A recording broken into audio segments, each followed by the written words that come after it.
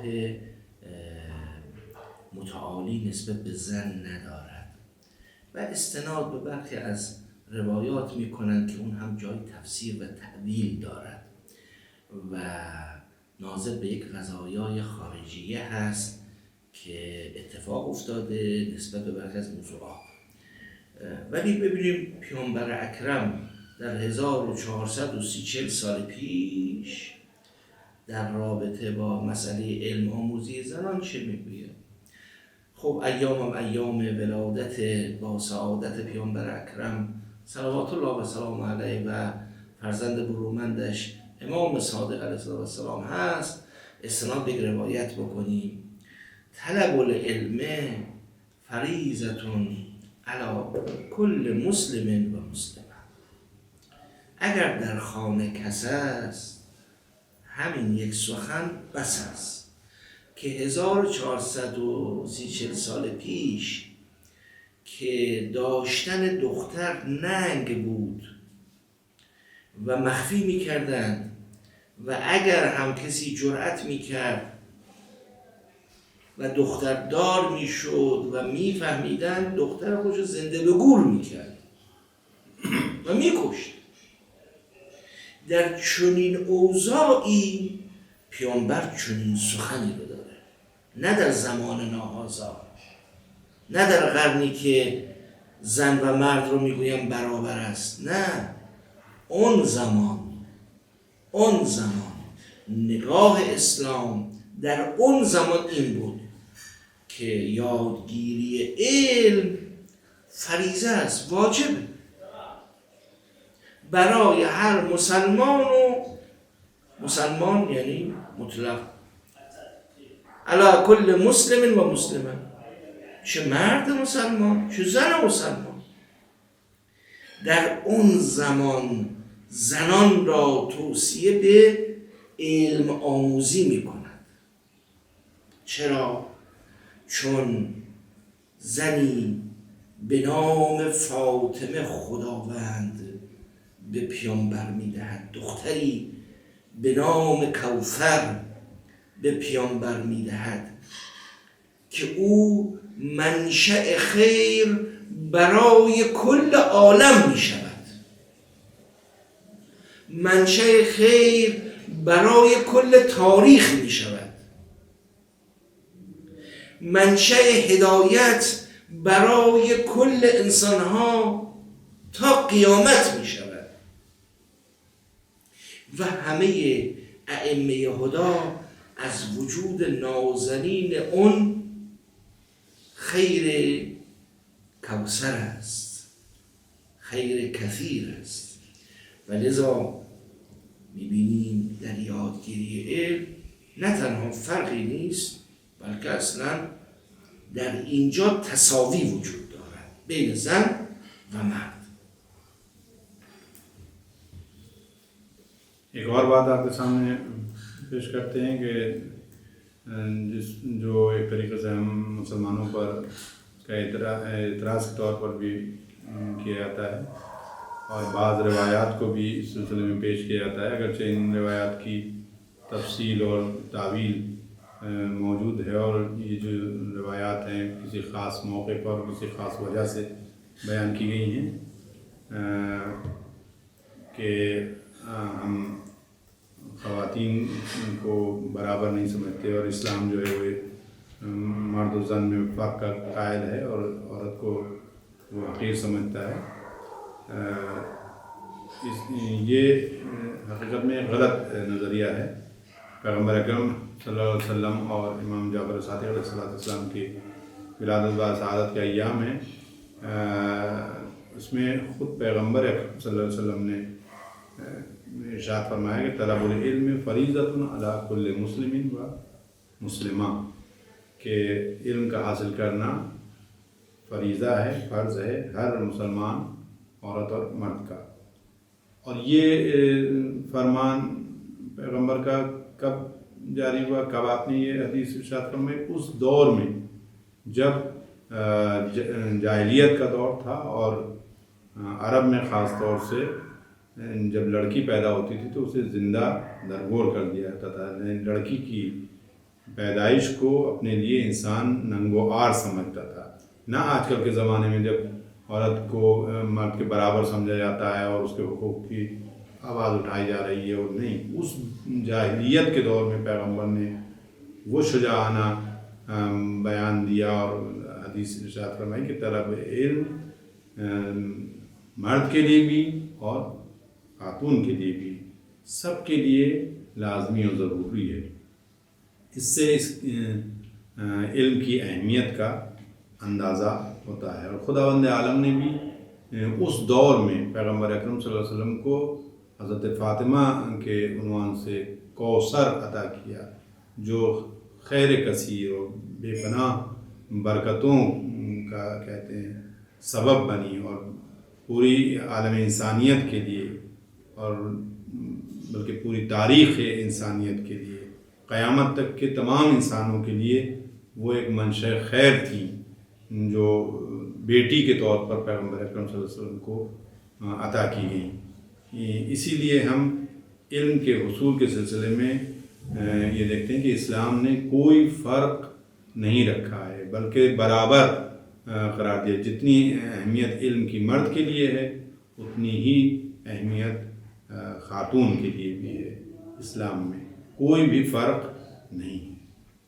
پس در امور متعالی و صفات کمالی بین زن و مرد هیچ گونه تفاوتی نیست و نظر قرآن کریم و سیره پیامبر اکرم صلوات الله علیه و ائمه معصوم علیهم السلام بر عدم تفاوت بین این دو جنسیت است، در علم آموزی، در تعلیم، در تقوا، در معنویت.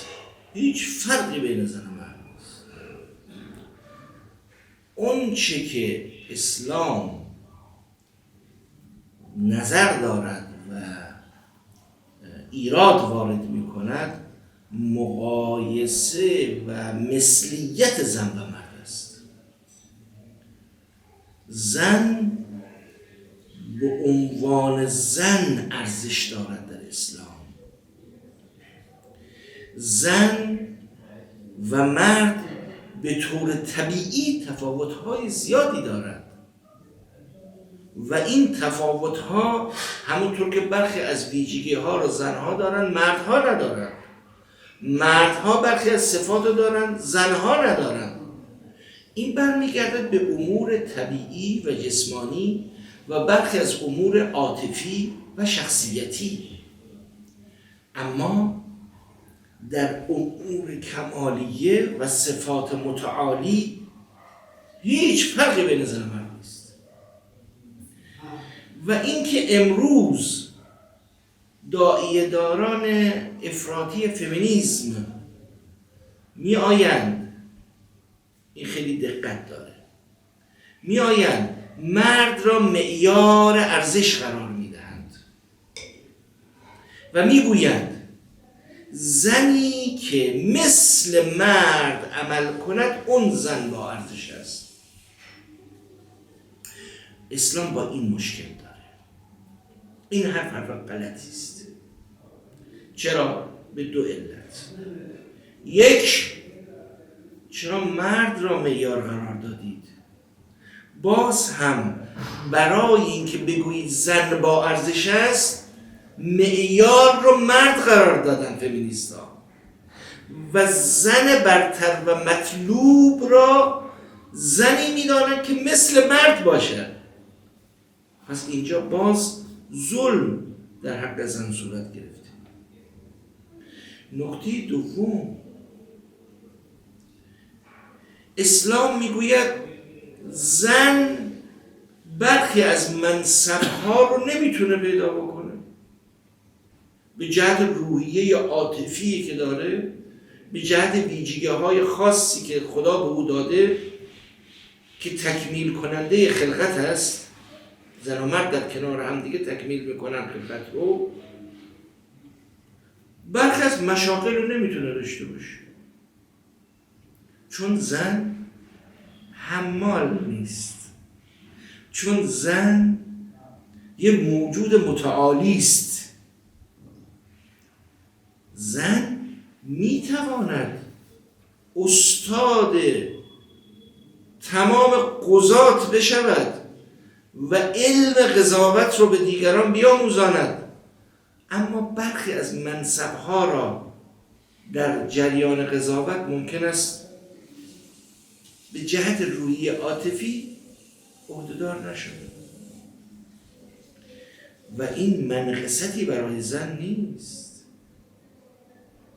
چون از جهت امور معنوی، امور متعالی، فراگیری علم و معنویت و سایر امور متعالی هیچ فرقی با مرد ندارد.